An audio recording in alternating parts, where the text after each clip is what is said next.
নমস্কার বন্ধুরা, সামনেই কালী পুজো। তাই কালী পুজোতে তো প্রত্যেকের বাড়িতে এখন ট্রেন্ড বেশিরভাগ যে সবাই টুনি বাল্ব দিয়েই বাড়ি সাজায়।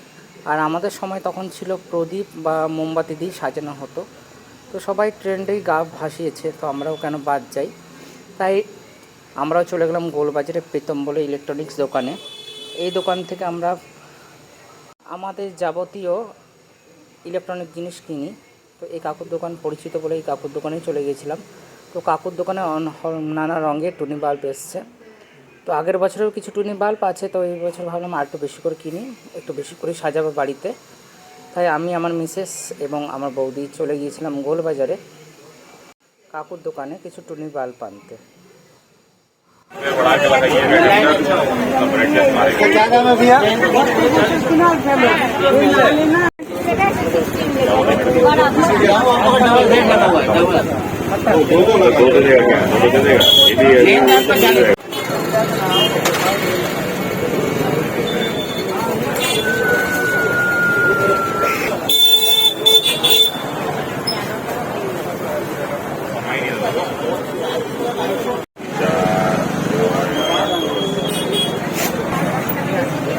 হ্যাঁ, ওই 5 টাকা নাই, 5 টাকা হলে 2 টাকা।